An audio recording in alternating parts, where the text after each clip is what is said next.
যুগে যুগে একটা কথা আমরা একটা অনবরত শুনে আসি, একটা মেয়ে বিয়ে হওয়ার আগেও তাকে বোঝানো হয় যে শাশুড়ির সাথে কিন্তু একটু বুঝে শুনে সংসারটা করতে হবে।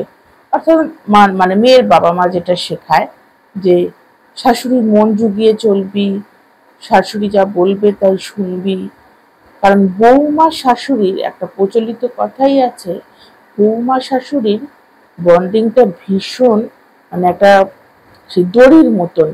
এ একে ছেড়ে কথা বলে না, ও একে ছেড়ে কথা বলে না। আমি বলছি না সবাই এইরকম, কিন্তু শাশুড়িরাও বুঝতে শিখেছেন যে বৌমাদের স্পেস দেওয়া দরকার। তারাও একটা বাইরে থেকে আসছে, তাদেরকেও একটু জায়গা ছাড়া দরকার, তাদের সাথেও দুপায়ে এগোনো দরকার। তা বলে আমি বলছি না সবাই। পলাশ সাহা, এসপি পলাশ সাহা তার মা এবং বউ দুজনকে নিয়েই থাকতো। তার বিয়ে হয়েছিল মোটে 2 বছরের কাছাকাছি।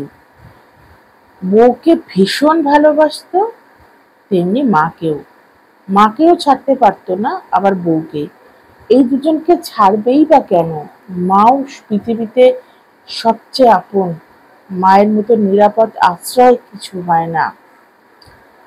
তেমনি বউও হলো তার বাকি জীবনের জীবন সঙ্গী।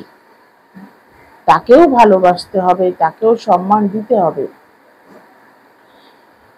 পলাশ সাহার আরো 2 ভাই আছে, 2 দাদা আছে। ও ছোট, পেশায় এসপি।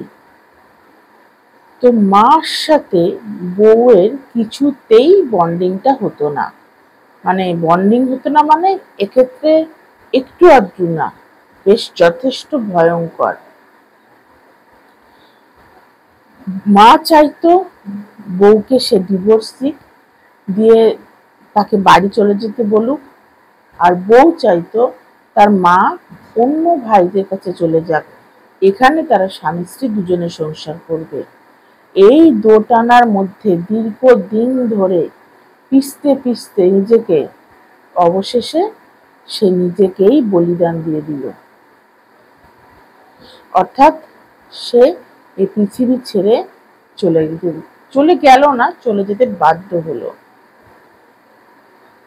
এরপর যেটা হচ্ছে সেটা হচ্ছে ক্রমাগত একটা জিনিস দেখছি, সেটা হচ্ছে পলাশ সাহার মা যৎপর নাই তার ছেলের বৌমাকেই পুরো দোষ দিয়ে যাচ্ছেন। খুব এমন কিছু ভাষাও ব্যবহার করছেন যেটা একদমই অনুচিত এই সময় অন্তত। পলাশ সাহা তার একটা নোট লিখে গেছে, যেখানে সে দায়ী কিন্তু কাউকেই করেনি। সে তার মাকেও করেনি, বউকেও করেনি, এবং সে লিখে গেছে যে কিছু সোনার দানা আছে যেটা তার স্ত্রীকে দিয়ে দিতে, এবং বাকি যা তার টাকা পয়সা আছে সেগুলো তো সে যেন সেগুলো যেন তার মা নেয়, এরকম একটা লিখে গেছে। ভাগ্যিস লিখে গেছিল। তো কারণ সেও জানতো যে সে চলে যাওয়ার পরও এরা একে অপরকে কাদা ছুটতে কিন্তু ছাড়বে না, তাই সে এই কথা লিখে যায়। এটা বোঝা যায় যে সে চলে যেতে যেতেও এই দুজনের কথাই ভেবে গেছে, এই দুজনকে এতটাই তার প্রিয় ছিল। কাশ যদি এই দুজন ভদ্রমহিলা বুঝতেন। ব্যাপার হচ্ছে এখানে আমি একটা কথা বলতে চাই, সেটা হচ্ছে পলাশ সাহার মারা তো শুনেছি সন্তানের সুখের জন্য সবকিছু ত্যাগ করতে পারে না। সেখানে যখন দেখছেন যে তার ছেলে তার বৌমার সাথে ভালো আছে, অথচ তার কারণে সংসারে ঝামেলা হচ্ছে, তাহলে সে কি পারতো না যে তার অন্য 2 ছেলের কাছে অন্তত কিছু দিন গিয়ে থাকার? সেটা তো সে করেইনি। উল্টে তাদের ছেলে যখন অফিস থেকে ফিরতো 12টা, 12:30 পর্যন্ত, 1টা পর্যন্ত ছেলের সাথে বসে গল্প গুজব করে সময়টা কাটাতো, তারপর ছেলে ঘরে যেত এবং এখানেই শেষ নয়, সে দরজায় দাঁড়িয়ে থাকতো, উঁকি মারতো যে কি হচ্ছে, কি বলছে। একজন, আমি 2 বছর মানে বলবো সদ্য মানে নবদম্পতি এবং মেয়েটির বয়স মাত্র 20, তারা কি করতে পারে সেটা একটা আইডিয়া ওনার একজন বয়স্ক মানুষ মাথায় ছিল না। এমন কি তা নয়, মানে পাড়া প্রতিবেশীরা যারা যেগুলো বলছেন ছোট ছোট ব্যাপার, যেমন হাজবেন্ড অফিস বেরোবার পর সময় সব স্ত্রীরাই, বেশিরভাগ স্ত্রীরাই বা বাড়ির প্রিয়জনেরা, মারা বাবারা দরজায় দাঁড়িয়ে থাকে যে সাবধানে সে যেন যায়, এইগুলো বার্তা দেওয়ার জন্য। সে টাটা করেছিল, সেই নিয়েও বাড়িতে তুমুল অশান্তি। স্বামী কেন স্ত্রীর ডাল খেয়ে প্রশংসা করেছে, সেই নিয়ে অশান্তি। মানে যে কারণগুলো অশান্তি করার কথা নয়, সেইগুলো নিয়েও অশান্তি করত পলাশ সাহার মা। আমি বলবো, আমার যেটা মনে হয়, আসলে এরকম রোগ তো ওনার একার নয়, এরকম রোগ অনেকেরই আছে। এটা আসলে একটা রোগ, মানসিক রোগ। মানে সবসময় সে ভাবছে ছেলে বোধহয় আলাদা হয়ে গেল, ছেলে বোধহয় পর হয়ে গেল। সে এটা একবারও ভাবছে না যে তাহলে ছেলের বিয়েটা দিলে কেন, তাহলে ছেলের বিয়ে দিতে পারতে না।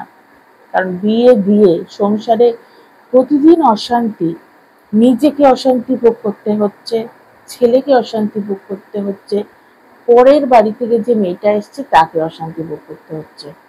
এগুলো সত্যি কি কোনো দরকার আছে?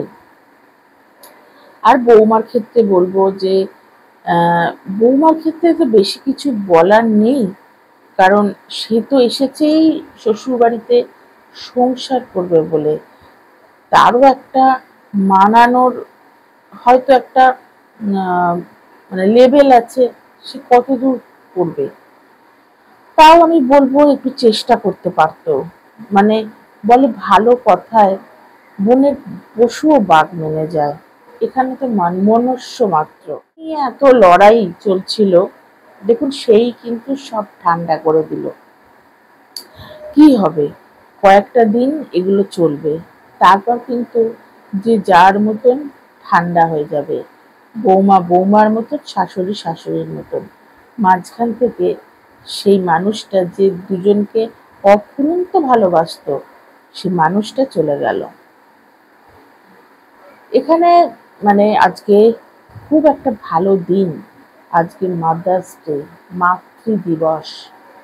এই মাতৃ দিবসে আমি একটাই কথা বলতে চাই যে পৃথিবীতে যেটুকু সময় ঈশ্বর দিয়ে পাঠিয়েছেন, সেই সময়টুকু আনন্দ করে, যদি মনে হয় যে তোমার এতটুকু ত্যাগে আর একজন ভালো থাকছে, তাহলে বলবো সে ত্যাগটা করে ফেলো।